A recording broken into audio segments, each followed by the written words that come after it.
ป่ะพี่น้องไอ้เนาะโอ้ยเนาะคักได้เนาะพี่น้องเลยบรรยากาศพี่น้องนี่ก็จะเป็นเงินน้องแต่เพื่อนเนาะงามได้เนาะอันนั้นก็จะเป็นเงินปลาแก้วเพื่อนพี่น้องเลยอันนั้นก็ตัวเพ่กันคือกันเนาะโอ้โตแค่บาทโอ้ยจังได้น่ะโอ้ยจะได้บ่แอนโอ้ยเนาะมันจะเป็นหินกว่ามันมีบังคับยังไม่ได้นะตลาดแม่นเขาต้องคุมเตะเขาต้องให้มันคอย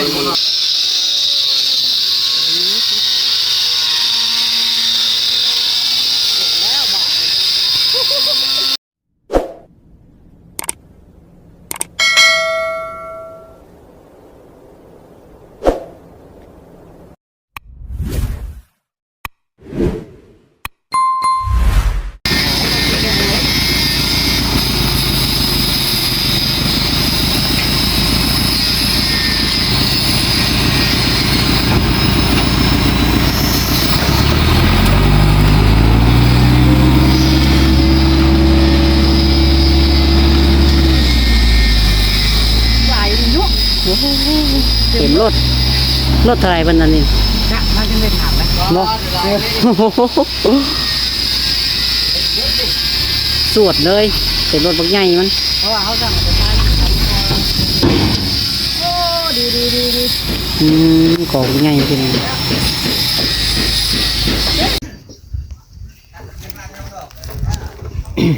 พี่น้องโดยกาบ่ได้ไปทางใดเด้อพี่น้องเนาะกาอยู่ที่จุดเก่าจุดเดิมนี่แหละเนาะอยู่แถวบริเวณเรือนน้องแต่แล้วก็เนาะกาว่าสีมาอัปเดตแล้วก็รีวิวเบิ่งเรือนอันปลาแก้วพี่น้องเนาะประมาณนี้แหละเนาะเรือนปลาแก้วเพิ่นทางสร้างเพิ่นก็กำลังดำเนินเฮ็ดอยู่เนาะเมื่อกี้นี่เพิ่นเอาทรายเนาะมาถอให้กับทางง่ายๆเพิ่นหรือว่าทางทีมงานยูทูบเบอร์เนาะทางเบาบอสเบาโอทิเพิ่นจังส่วนกันออกไปกันซื้อวงกบบ่พี่น้องเนาะวงกบอยู่ก่อนอื่นก็ได้เนาะทักทายสบายดีและสวัสดีพ่อแม่พี่น้อง FC ที่หักแพงสู่คนพี่น้องเนาะบ่ว่าสิเป็นพี่น้องฝั่งไทยเนาะพี่น้องฝั่งลาวทางต่างประเทศนำเนาะการยินดีต้อนรับทุกท่านเนาะเข้าสู่ช่องน้องไซลาอีกคือเก่าคือเดิมเนาะพี่น้องเลยเพิ่มเติมในมื้อนี้ก็สิมาอัปเดตเบิ่งเพิ่นงามก่อนเนาะแล้วก็ถ่ายแล้วล็อกแรกๆไปแถวนี้เด้อพี่น้องเลยเพราะได้ให้ FC เบิ่งนำกันนะพี่น้องเนาะจังไดก็ฝากเป็นกำลังใจให้น้องหลาคือเก่าเด้อพี่น้องเด้อเนาะฝากกดไลค์กดแชร์กดติดตามเนาะเพื่อเป็นกำลังใจน้องหลาถ่ายคลิปต่อไปพี่น้องเลยเนาะไปจังไดก็เดี๋ยวไปเบิ่งไปลุ้นนำกันพี่น้องเลยไปเบิ่งบรรยากาศการให้เวียกงานนำกันเนาะ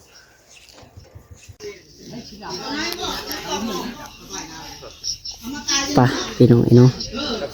โอ้ยเนาะคักได้เนาะพี่น้องเลยบรรยากาศท่านี้แบบแดดถ่ายก็อยู่ในกล้องตารางไม่ได้พี่น้องเลยเนาะเห็นน้องดาจับกล้องยืนอยู่กลางเดินแดดมานั่งคุยกับเว้ากับFCพี่น้องเลยยังดีแต่มีกุ๊บมีหมวกใส่เนาะขับมีกุ๊บนี่ก็สิบไหวแล้วพี่น้องเลยน้องหลักก็ได้จับกล้องถ่ายคลิปนี่ก็ได้เนาะเดี๋ยวมาเบิ่งเฮือนปลาแก้วพี่น้องเนาะเฮือนปลาแก้วเพิ่นเนาะน้องหลาก็ได้เบิ่งคลิปเบิ่งติดตามข่าวอยู่เนาะแต่มาเมื่อเช้านี่ผู้ฮู้แน่พี่น้องต้องขอโทษขออภัยหลายๆเนาะวันนี้เดี๋ยวน้องหลาก็เข้ามาเบิ่งคลิปอย่างแล้วก็พอฮู้จักเรื่องราวเล็กน้อยแล้วก็มาถ่ายคลิปเบิ่งรีวิวเฮือนงามว่าซั่นเนาะทางสร้างเพิ่นก็กำลังพี่น้องทาสีทาหยังอยู่ทางนั้นก็ได้เป็นทางสร้างมาจากทีมงานเบาบอสเนาะเบาบอสเพิ่นพี่น้องทางนี้เนาะทางนั้นก็เป็นเฮือนน้องแต่เพิ่นพี่น้องจากทีมงานน้องหลาเองเนาะทีมงานสร้างแก้วพี่น้องหรือว่าทีมงานน้องหลาเนาะเป็นพ่อของน้องหลาเองพี่น้อง หลายๆคนก็อาจสิฮู้จักแล้วล่ะเนาะแต่ก็หลายๆคนก็อาจสิบ่ฮู้แน่พี่น้องเอ้ยเพราะว่า FC ทั้งนี้ก็แปลกหูแปลกตาหลายคนอยู่บางคนก็ฮู้แน่บางคนก็บ่ฮู้แน่พี่น้องเอ้ยเนาะ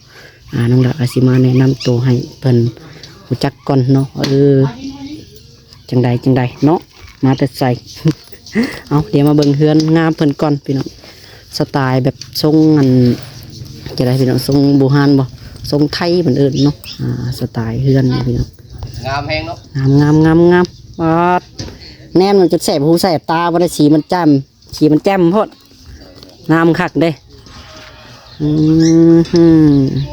เดี๋ยวมาทักทายทางสร้างบ่ได้พักเที่ยงบ่เดี๋ยวนี้พักจังหน่อยก่อนฮะเพิ่นยังเอาไปซื้อแนวกินมาสู้กินอยู่อยู่บ้าเว้ยเครียดเฮ็ดเครียดพุ่นแล้วนะข่อยเครียดเจ้าแล้วว่าสิบ่ได้กินข้าวบ่บ่ได้กินข้าวเฮ้ยขออนุญาตขึ้นเบิ่งทางเทิงหน่อยเด้อเจ้าตามสบายเลยโอเคเป็นหากระสาบได้นี่เนาะหากระโบกหากระสาบพี่น้องขัดตีนคันใดมานี่ก็จะเป็นพื้นบันไดเนาะบันได3 ขั้นพี่น้องขึ้นมาเบิ่งทางเทิงก่อนบาดนี้นะอันนี้กำลังลงสีตัวสีน้ำมันบ่สียังเพิ่นเอิ้นน้ำมันนี่คือเอิ้นสีตะหมูอ่อนบ่เดี๋ยวนี้จะว่าได้เลยสีจังว่าข่อยก็ได้เนาะก็สีตับหมูแท้เพิ่นเอิ้นเนาะสีอ้ำบ่เอาสบายทางสร้างเนาะสบายดีโดยตัวหมูผักเจ้าก็บ่ผักจ้ะลุยเลยบ่มันเป็นงานบ่ได้นักปานใดทาสีมันอยู่ห่มอยู่เบาอ๋อคอยเฮ็ดไปข่อยก็อยากมาแนะนำตัวให้รู้จักแล้วข่อยก็ได้เนาะอยากถ่ายคลิปข่อยซื้อช่องข่อยน้องไซลาซื้อช่องข่อยโอ้น้องไซลาบ่แม่นโอ้พอเดี๋ยวไปติดตามโดยฝากเนื้อฝากตัวเนาะทั้งสร้างได้อยากซื้อสร้างจังไดซื้อสร้างเวียงอ๋อสร้างเวียงโดยมาจากบ้านเป็นอ้ายเบาอุลินี่แหละโอ้จริงอ้ายเบาอุลิว่าวอดนี่แหละอ๋อเป็นอ้ายเบาอุลิโดยโอ้โอ้จำพอแล้วเนาะมาจากทีมงานเบาอุลิเป็นเพื่อนเดียวกันเลยคอยเป็นอ้ายกุ๊กเขาเนาะเป็นอ้ายเนาะกุ๊กแท้ๆครับอ้ายจะแท้เลยอ้ายแท้ข้านตามกันมานี่ล่ะโทษกำลังลงสีทางนี้เนาะเป็นลูกเตาะลูกติงคักทำมาดีได้เนาะคักแล้วเนาะสำนีก็ได้อันนี้จะเป็นห้องนอนบ่โดยอ๋อเห็นเนาะ2 ประตูใหญ่2 ประตูใหญ่เลยเนาะ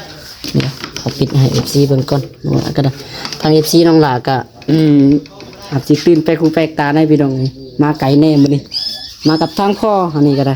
เป็นพ่อของข่อยอันนั้นก็ได้มานำพ่อเป็นลูกชายเพิ่นพ่อแก้วเด้ลูกชายเพิ่นได้แล้วนะเว้าดีเว้าหยอกอยู่ว่ามื้อนี้มาเอาค่าจ้างนำพ่อบ่เดี๋ยวนั้นแหละเนาะเงินพ่อสิออกมันสิแล้วเด้ธรรมดาพี่น้องนี่มาซอยเพิ่นเล็กๆน้อยแล้วก็มาถ่ายคลิปถ่ายงานน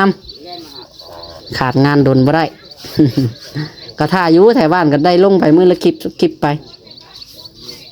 แต่มาบ่อนแถวบ่ได้เฮ็ดบ่มื้อนี้อันพ่อแก้วนะบ่ได้เฮ็ดบ่ได้รับงานแถวบ้านไว้บ่ก็รับอยู่งานนั้นประตูโขงในวัดโอ้ประตูวัดน่ะแม่นประตูโขงเด้อันนั้นก็ทางผู้หลักผู้ใหญ่เพิ่นนำทางนั้นก็ได้เนาะได้ซอยเรือทำบุญนำกันประตูโขงบัดสีบุญเฮืองเด้วัดพุทธสว่างนะแนวต้องฉลองอย่างยิ่งใหญ่เลยเด้โอ้มุงสิแล้วละได้มุงโอ้ใหญ่คักได้นั่นก็ได้เดี๋ยวเขาเบิ่งทางห้องนอนก่อนพี่น้องนี่เด็ดนอกทางสร้างเพิ่นนอนพี่น้องเลยสิได้ซ่องเบิ่งเล็กน้อยนี่แหละเนาะทางไอ้เพิ่นนอนพี่น้องไปเฮ็ดลูก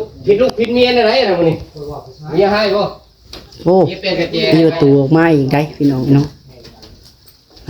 ต่อ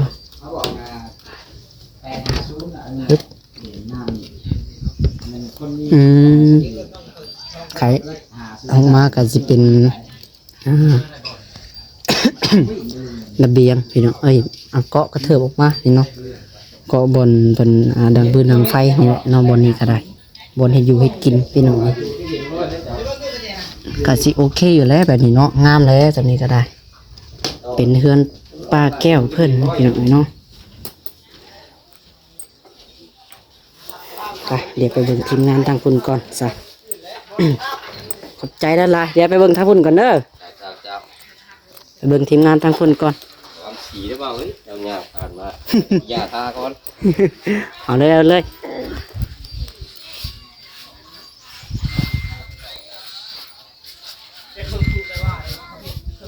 คนใดบุตรโยบุงมาเม่นมาโลดเนาะ จัดไปโอ้ยฉันมีคักแล้วเนาะ สร้างข้อมแก้ไขช่วงเลยผมบุทันในมือเลย โอ้ขันเมื่อแต่มันยากอยู่ได้เนาะมาก็ต้องใส่ปืนน้ำมันรดน้ำมันล่างอยู่เนาะ โอ้ย สิ้นเปลืองที่ได้ หน่อยบ่ได้ดิ มันบ่ได้ใกล้ๆเนาะ โดย ให้ไกล ผมสร้างแล้วผมข้อมแก้ไขนะผมยังเห็ด ตอนกำลังเห็ดนี่เนาะทัก ได้ ท่วงกันได้เนาะ โดย ตัวใดมันพลาดกันยังก็จะแก้ไขให้ ตอนอยู่ว่าท่านเนาะ การเห็ดอยู่เห็ดงานมันก็ต้องมีพวกข้อดีข้อเสียนี่แหละ แมนธรรมดาเป็นเรื่องธรรมดาเอาเห็ดก็ต้องมีพลาดอยู่แล้ว มีตีแน่บ่ตีแน่แหละเป็นเรื่องธรรมดา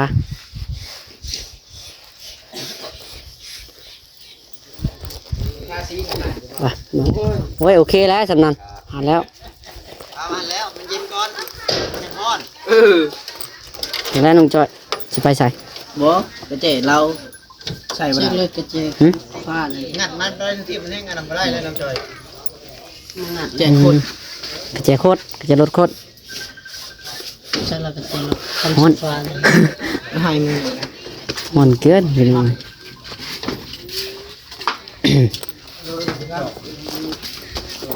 เนาะคือมันชาติก็พักเรียกคนบอกให้ทันฟ้าไม่พอเพราะให้มึงตอนนั้นบอกแปลให้กูพันขาว เดี๋ยวไปเลาะคุณทางพุ่นก่อนหันมาทางพุ่นก็ได้เนาะทางถึกช่วงเวลาพักผ่อนพักเที่ยงพี่น้องตอนนี้ก็เป็นเวลา12 โมงเนาะอันนี้ก็กินข้าวอย่างหากยิ้มพี่น้อง ขอโทษขอไฟละลายพี่น้องเป็นไอเอาดูเขาบนข้างในก่อนเนาะหลังจากใส่ผ้ายังแล้ว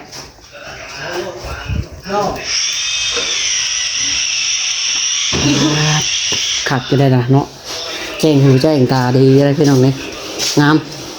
สะอาดเอาพี่น้องเลยเนาะเดี๋ยวเขาเบิ่งข้างในก่อนครับว้าวจึงได้ทางนี้เมื่อยป่ะ ไม่ให้นะ โอ้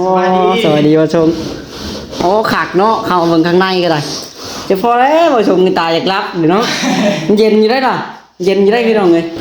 เย็นอืมเป็นเวลาพักเที่ยงจ้ะพี่น้องเลย12 โมงทางนั้นบริพักบ่ทางนั้นก็จวดเลยนะ จะคนใจ ลบบ่อืม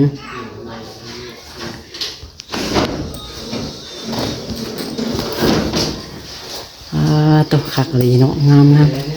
เป็นตาเย็นอยู่ด้วยเข้ามาเย็นจ้อยเลยเย็นพี่น้องเลยคิดว่าจีฮ้อนนี่ว่าต่ำมันนี่เข้ามาว่าเย็นจ้อยเลยโอ้ขักได้พี่น้องเพราะว่ามันมีนี่เด้บดลมเข่าพี่น้องเลยต่ำก็ได้เนาะมีบดลมบ่อนส่องลมส่องหยังพี่น้องมีทุกแจทุกบอนนั่นก็เป็นประตูปองเยี่ยมเนาะไข่อยู่ลมพัดกันมาก็โอ้ยขักเป็นตายักรับแร่นั่งไปนั่งมาก็ได้ โอ้ตายแล้ว นี่ก็สิเป็น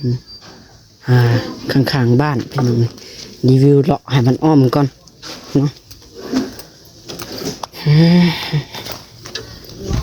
โบนเนี่ยบ่โบนเนี่ยบ่ลงน้ำได้ จะได้ช่างแปะ ลงน้ำตรงนี้ ฮะ กำลังยิงขอบ ลบบ่ ขอบเสา ลบให้มันงามบ่ ลูกข่างมัน โอ้ งาม โอ้ใส่ลบพี่น้องโอ้คืออยู่แล้วแหละครับบัดนี้เนาะ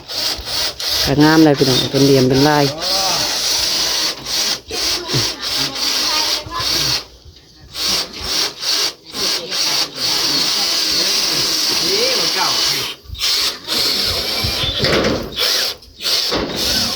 อืม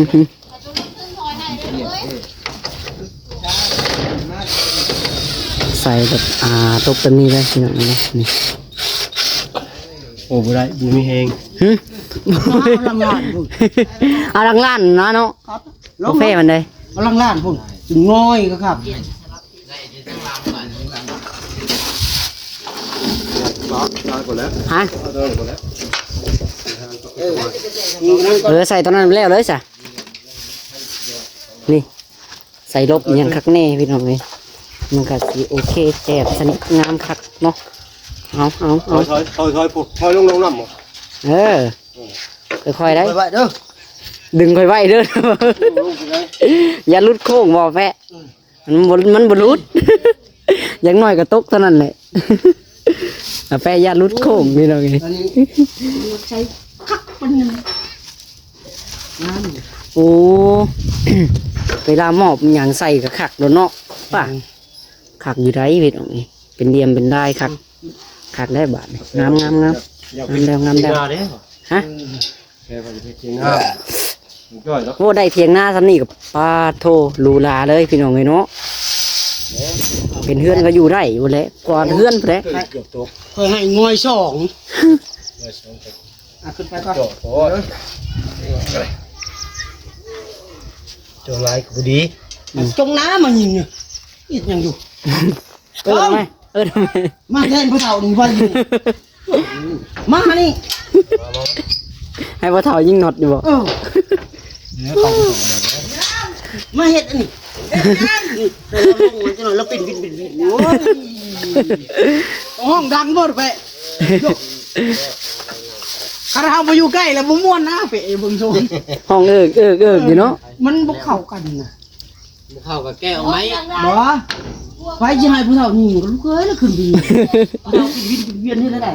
แม่นบ่ แล้ว แบบนั้นบ่แต่ เด็กมันไหน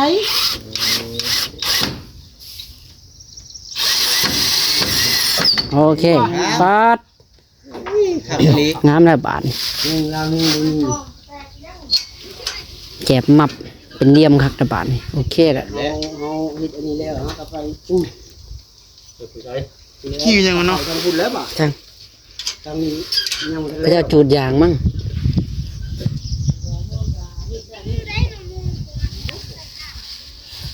มึงเราเฮ็ดงอดตุกเอาหาพวกอันนี่ใครแต่มึงบ่เข้า เก็บเอาเด้อ เจ็บบ่ใช่ยังเข้าเลย บางทีเฮามันบ่เจ็บกระทับก็ยิงเฮาบ่เจ็บ แล้วนับหนึ่งก่อนเลยสองนี่ไม่ได้หนอด มันทำได้ไงเด้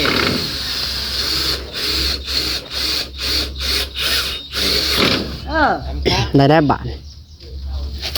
โอ้ยจังได้น่ะโอ้ยไปจะได้บ่แอน เราเป็น โอ้ยเนาะ วินมันจะเป็นวินก่อนล่ะ โอ้ย ถ้าแม่ว่ายันพ่อเป็นวินทั้งนั้นจะเป็นวินก่อนแล้วบ่ เป็นวินแล้ว เป็นวินเลยโอ้ยเนาะ โอ้ย แห้งเลย ไข่เนาะไปมาตากแดดเป็นวินเด้นี่เล่นน่ะปุ๊บจะนำจับน่ะ โอ้ย อะไรน่ะจีกหมด พอแห้งเนาะ อ่า ดีแล้วบ่เป็นหยังน่ะ อี ยังนอนนั่นนะอันนั้นนะ โอ้ยตกก่อนเนาะ บลากับมุนไปไวแน่ อ๋อเห็นอยู่ บ่ เห็นอยู่ได้ ดาวแคสยูทูบเบอร์ดังลาดลบ พลาดคนพลาดน้องช้า ยิงเขาอีกเขา ไม่ออกก่อน ยิงเขายิงออกให้มันเจ็บกันเนี่ยโอเคตึ๊บ เอ๊ะ นั่น แน่ละ เจ็บแล้วนั่นละเรา ใช่อีกนี่ ยิงไปเลย นะนัดว่าเอา น็อตก็ยาวขักเลยเนาะ โอ้ยเงินของเขาใส่ตะปูคักเนาะต้องเป็นว่าเดินดูว่าเลย มาใส่บุเคย ใช่อีกนี่ อันเขาว่ามาละมาเลยขอไก่กระโดด บ่นี่ อ่า ตัวนี้ร้อย ไปด้านล่างเนาะตีจุ้งนี่ ยิงเข้า ไม่ได้ ได้ปะ ได้นี่ มีใหม่ ไ ยิง แต่นี่มันบ่ได้ ยิ ถื ง อ เขา ไม้ ไม่ฉ เล ลาด ยแต่นี่ ยิงเขาไม่ฉลาด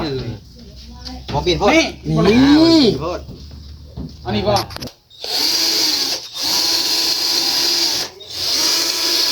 มันบังคับมันยังบ่ได้นะฉลาด แม่นเฮาต้อง ถ้า ให้ คมมาเตะ เราต้องให้มันคอยหมุนไป โอ้ยไปธรรมชาตินี่ ให้มันเข้าตามอันนี้เลย อันนี้รอ อืม เล่นทอยบ่บ่ได้ครบมันบ่เอา กดที่ถอยไว้ให้ไงเนาะ ลงไปเท่านี้ลงไงเดี๋ยวนี้น้อยเป็น22อยู่ ไปลงเลยก็แล้วถ่ายพัน ทำก็ลงโครงการมื้อนั้นนะเนาะขับไปถ่ายบ่ทัน ปูเลยเนาะ นี่บ่ชอบฮะ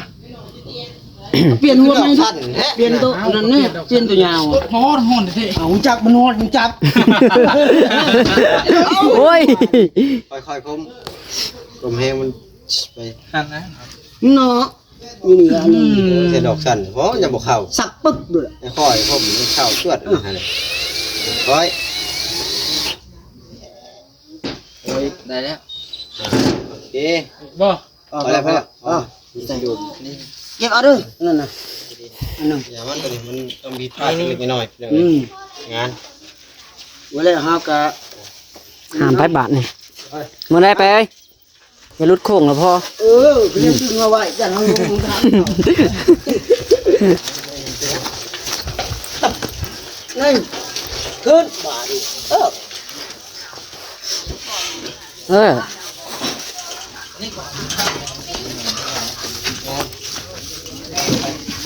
คน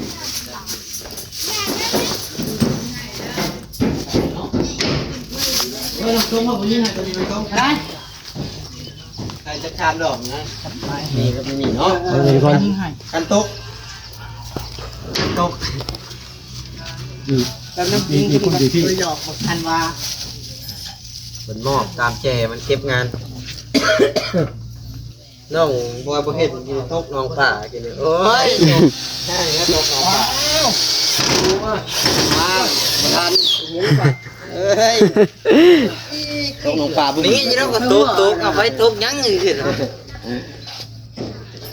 นี่ได้ว่าไปกัน ผมเองร้ายตะวันที่ตาย เองก็ใครสวยทางแหวนมันก็ต้องอ๋อพี่เจ้าอีกอยู่ยังมีท่านอื่นก็มี สุดกดงานขึ้นงานเช็คเครื่องเช็คทอง ขึ้นไปเสกเลยขึ้นไปเสกเลยก็ได้บดีเจ้าของเฮือนท่วงอะไร ตัวนี้เอาคืนนี้ก่อนเนาะมันบ่ายของมันนายเลยอีก เลิกไปตอนไหน อีกวันหนึ่งจ้าเขาจ้าตัวนี้แหละต้องไปถอน ไม่ตัวนี้ออก ไม่เลย นี่ป่ะ แม่ นี่ เนี่ย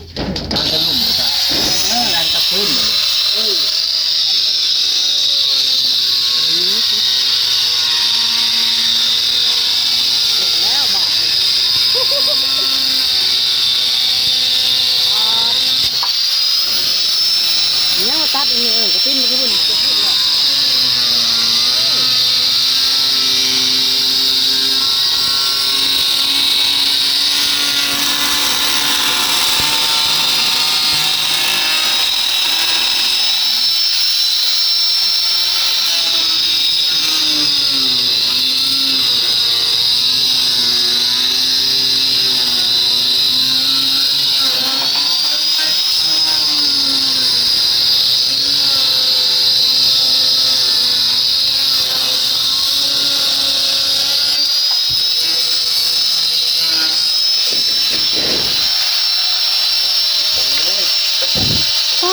คุณตอนแรกเดือดนะสิมอบใส่บ่พอวันนี้กัน เดือดครับ มอบแล้วตัวนี้กันเนาะ พาไปหาก่อนตาไปกระโวยมือกัน อ๋อจีเอาปาดเขาได้หันเลยเอามาใส่กันนะมอลุง ปาดเขาเลยครับ เอาตัวนั้นมามอบมันกบกันเนาะ ว้า น้องไปใส่แบบนี้บ่ได้บ่ไปแบบเต็งมานี่ปิดปองบ่ได้บ่ใช่บ่ได้นะฮะ บ่ได้มัน มันขี้ลาย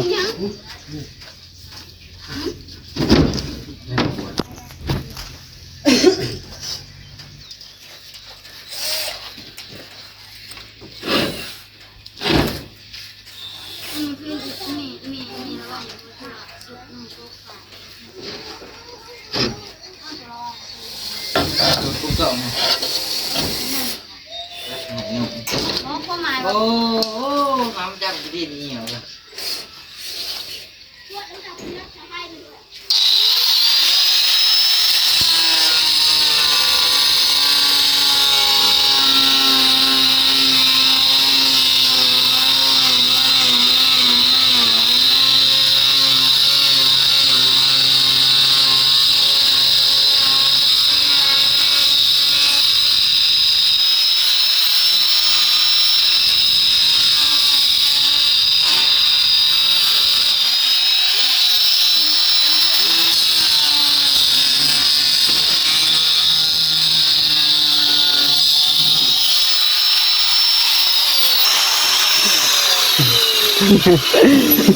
ปิดเปิดจะได้ทางนี้โอเคบ่ได้แล้วโอ้งามแล้วนี่กันเสร็จแล้ว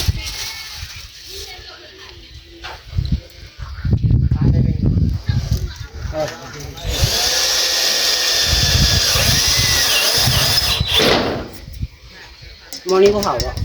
บอกเป็นนะ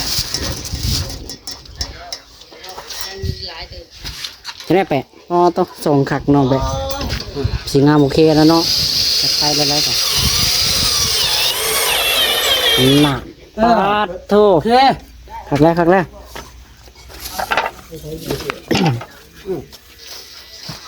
นี่ทีมันก็เข้าที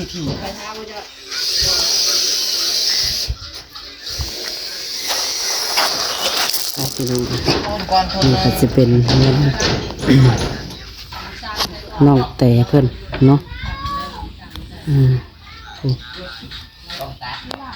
งามได้เนาะอันนั้นก็จะเป็นเงินปลาแก้วเพื่อนพี่น้องอันนั้นก็ตัวเพ่กันคือกันเนาะโอ้โตสองหลังนี้คักงามพี่น้องไปซะโอเคสำหรับแค่นี้ก็สิขอตัวไปก่อนพี่น้องจังไรก็ฝากเป็นกำลังใจทางหน้าคือเก่าคือเดิม ๆ เนาะ แล้วนอกเลยงามเลย เฮ้ยยังเอาไปบัน โอ้ยได้มาก เอาจังไรก็โอเคพี่น้องสำหรับคลิปนี้ขอกล่าวคำว่าเนาะโดยพี่น้องโดยสบายดี